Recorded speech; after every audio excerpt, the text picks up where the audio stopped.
Hello, everybody. Hello, everybody. Welcome to Baking with Babies this week. We are on episode 3 and we are going to make some pie crusts. One of those things that you can just use for a variety of different things. It's just a really basic pie crust. Today we don't have anything in particular to be putting into it. We'll potentially do some other episodes to show you different kinds of pies, both savory and sweet. But tonight, or today, we're just going to make a basic pie crust, and we really like it as kind of a sweet snack. So we'll just be putting it in the oven for that as well. So we'll show you how to kind of spice it up as well. Oh, check that out. All right, so we're going to start off. We need some flour, some butter, some salt, which I forgot to get out of the cabinet. We'll get out in a second.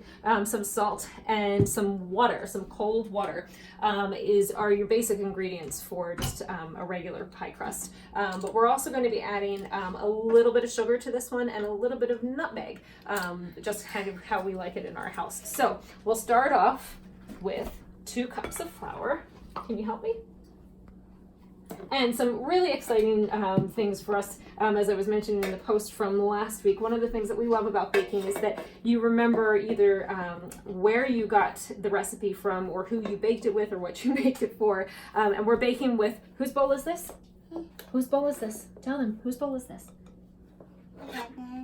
Granny Annie's bowl. So Granny Annie was my great-grandmother, and this is one of her bowls, so I always think about her whenever I use this bowl to bake. And the other thing that we're really excited about, we just got in the mail, 25-pound bag of flour, so we are extra inspired to bake at the moment. So, and it's a nice rainy day outside. So, all right, here we go. We're going to can we put 2 cups of flour? Ready? 1. 2. Well, that's 1, and then we have to get the second one, 2. That's 2. That's 2. Good counting. All right, and then we'll put the flour. Whoops! Just a moment. We're not ready to mix yet. We'll put the flour to the side, and if you're baking with anybody little, as we are today, putting it to the side just so it doesn't get too messy. Oh, very nice. Never keep it in the bowl. And so you're going to then take a bit of salt. Usually around kind of a ½ teaspoon or so of salt, depending on whether you're making sweet or savory. We're making a sweet one today, so we're not going to use too much. So about that much in your hand, or no more than a ½ teaspoon is what I would recommend. So put that in, mix it up, and we're going to add a little bit of nutmeg to this one, just to have something a little bit different, which is actually really nice if you're making kind of an apple pie as well. So we're going to put some nutmeg in there too. Liam particularly likes nutmeg. You want to smell some? Cinnamon? So cinnamon, we're not going to put cinnamon in the pie crust. We'll put it on top of the pie crust, but that's for in a few minutes. Can you mix this up for me? Okay, nice job. So we'll mix that up. And then you want to get 3/4 of a cup of butter, or a stick and a half of butter. I personally used, I guess we're putting cinnamon in today. I personally like to soften the butter a little bit. Some people like to use it when it's completely cold. I tend to like to soften it just a little bit, not where it's melted by any means, but just softened. So we'll take that. Didn't put top on? Oh, not quite yet. Not quite yet. Do you want to hang on to that? So put the butter in. And you can either do this next step with your hands or with a pastry cutter. Oh, what do we have to do? We have to bake it first. Use a pastry cutter. So this next part, just a minute, let Mama do it. This next part is usually a good idea for if you have little helpers. Definitely have somebody helping them, or have it be somebody who's a little bit older. And so you're going to cut the butter in. Like I said, you could also, if you've got little guys helping you, you can do this next part with your hands and kind of mix it in. Okay, sit back, bud. Yeah, can you hold on to this for me? Thank you. And you're measuring in here. And so you want to get this until it's a crumbly texture where you almost, the butter has gotten so small and so fine that you almost don't see it. So this can take a couple of minutes. And if you're doing it with your hands as well, sometimes if you're making scone, which maybe we'll make at a future time, you'll also get to see that. You climbing down?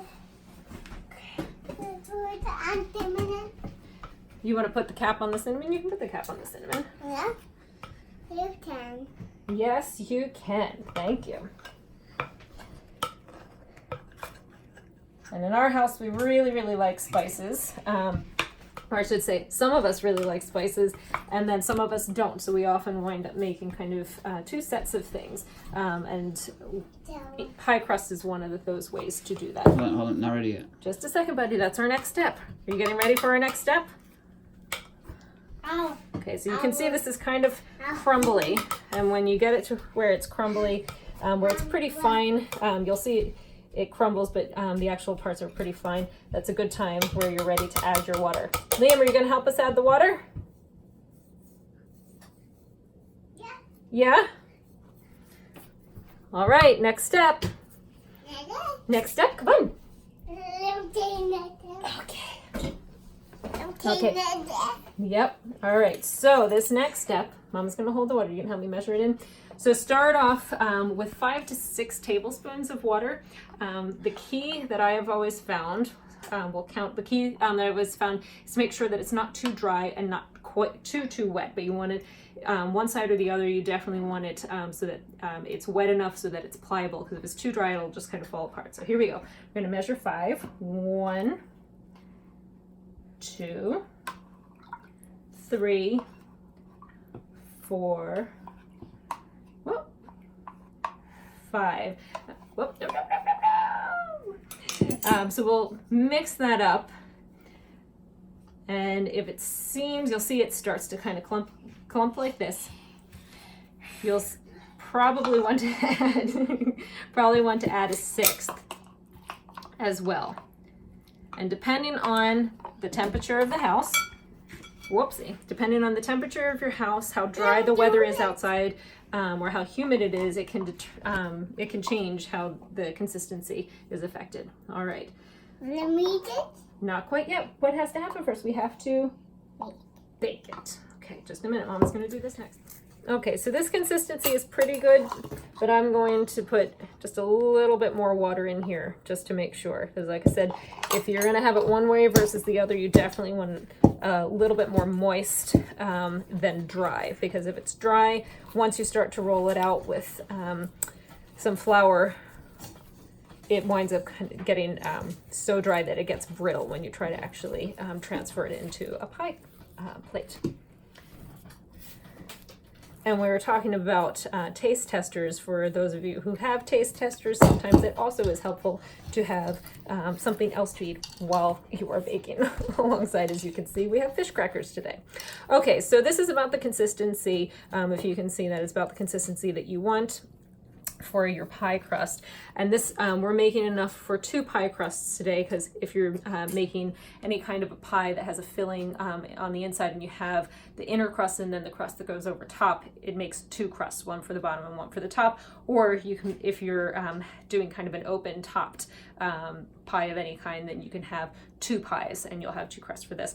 And like I said, today we're not making any kind of specific pie, but we are just making the crust itself for just kind of a sweet treat or sweet snack. So we're gonna get ready to roll the dough out. Do you have your rolling pin? So we went to King Arthur Flour last year, and they have a whole section of little kids kind of baking tools, and we came home with a whole bunch of them. Alrighty, so you're going to take your rolling pin. We'll move our spices out over here. You're going to take your rolling pin and you're going to take some flour. And you can do this on a wooden surface, on just a tabletop. This is just something that's helpful for me sometimes, and you can purchase it at Pampered Chef or King Arthur Flour kind of thing, where it helps you to measure out, depending on what size pie you're making, helps you to measure out if that's good, and it helps it from getting too sticky. So You put some flour on there. It doesn't need to be too much. You can shove some of it to the side as you're rolling it out, but make sure that the dough doesn't get too stuck. Okay. Then the other one. Yeah.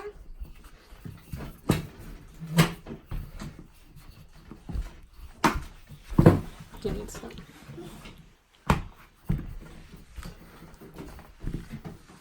Are you rolling some? Here.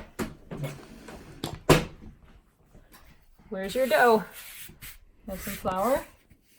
Yeah. We sometimes do full-on rolling pins as well, but for today we'll do Yeah. a Liam size rolling pin. Are you rolling? Yeah. Job. I down. And you want to try and get something that resembles, if not a full-on circle, a rounded shape as you're going. And obviously it's not always going to be necessarily a perfect circle, but you want to get it where it's thin enough that it's malleable, but not too thin, because if it's paper thin, then it gets hard to work with as well. So you'll flip it over, making sure that, again, not too much flour, but enough that it's not sticking to either the surface or to your rolling pin.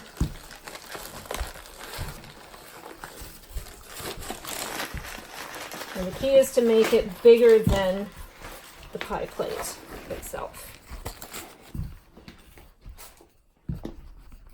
Okay, and so once you've done that, like I said, you want it thin enough, and it's kind of a preference thing how thin or thick you want the crust to be, but you want it thin enough so that it will cook through properly, but not so thin that you can't transfer it. So once you've done that, I know I just picked it up, once you've done that, it should be malleable enough and it shouldn't break in order for you to take your hand like this and flip the dough over. Are you being silly? And then you're going to take it and lay it gently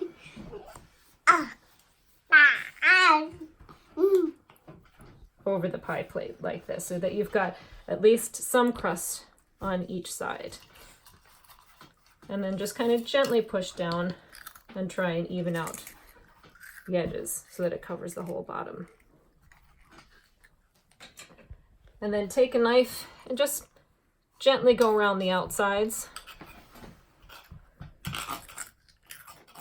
depending on if you're connecting it with another pie crust. I sometimes leave some stuff on the outside so that you can either press them both together or roll them both together. Today I'm not doing that, so I'm just cutting it fairly short